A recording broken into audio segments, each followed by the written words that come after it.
Mark, on that note, you just mentioned custom systems, and we have a question from Lance that I think is probably a good one to get to here. Yeah.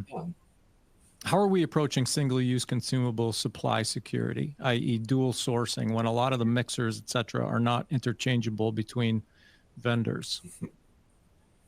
Yeah, that's good. I see a lot of ringers on the question list here too. There's some very knowledgeable people weighing in, so we're gonna well, let's say what we think. Yeah, it's a good question.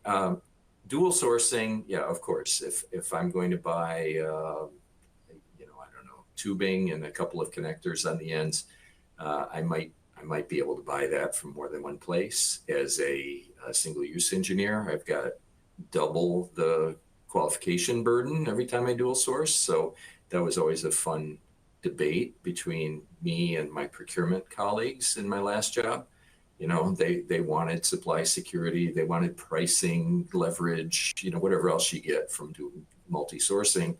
And all I saw was, double the workload, double the change controls coming in the future, it gets hard. When you can't interchange, so for example, if you have a mixer and you've designed this mixer into your process, you've validated this, you probably have some hardware that goes with it that you've already bought and installed, then it's not a simple matter of just saying, I'll go to a different source.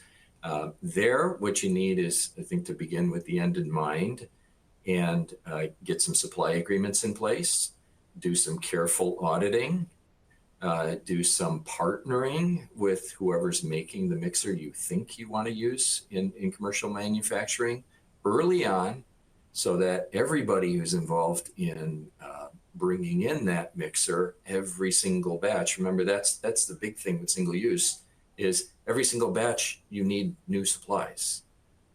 If you bought a steel mixer, you'd have that steel mixer would be installed, you own it, you maintain it, great. With single use, you had a great day with this mixer. Well, that mixer is gone at the end of the batch.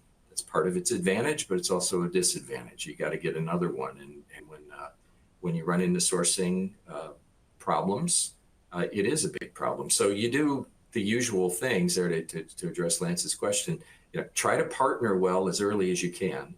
And especially in a smaller company or a fast moving company, oftentimes these decisions get made without the right people involved. So you don't have legal involved. You don't have supply chain experts involved. You don't even have the warehouse guys involved who are going to have to receive and stock these things day in, day out. So you want to get everybody involved early. And then in terms of making sure you have enough, inventory management comes in. And there you've got some battles between the manufacturing people and the people who are watching the finances in the warehouse space. Manufacturing people would love to see 3 years supply just sitting there ready to go so they don't have any problems. And of course, that's not really palatable to most other groups in the company. So it's optimization and a little bit of risk management. Yeah, I think, Mark, you started out by saying, security of supply or assurance of supply. And I think the term dual sourcing and assurance of supply have tended to have been used synonymously or interchangeably. And I think in the case where true dual sourcing is not an option because of a technology, and I'm sure we'll talk about standardization in a little bit, but a lack of standardization of technology. But there's more than one way to achieve assurance of supply, and it's really about a risk assessment that it takes effort, right? And I should say, by the way, that dual sourcing may or may not de-risk your assurance of supply, because at some point there may be a single source item back in N-1 and -2 in the supply chain, and you think by buying from two separate suppliers that you've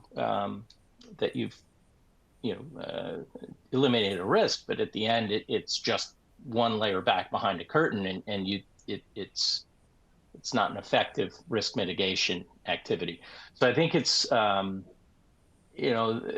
unfortunately it takes a fair amount of investment on the buying side of the equation to understand supply chain risks and have appropriate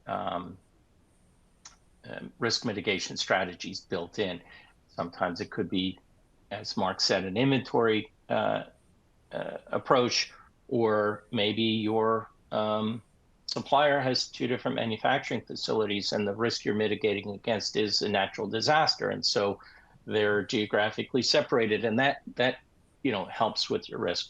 And there's certainly third-party providers that look at supply chain risk. I don't know that they did a very good job for the industry during the pandemic, but the pandemic was pretty unprecedented, and some of the best-run industries in the world, fell on their face due to small changes in buying behaviors of their customers. I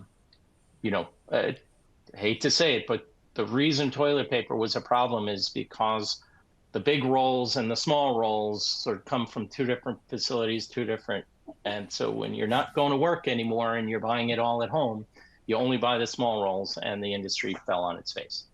Yeah. And then we had panic buying and all those emotional things coming in there too. So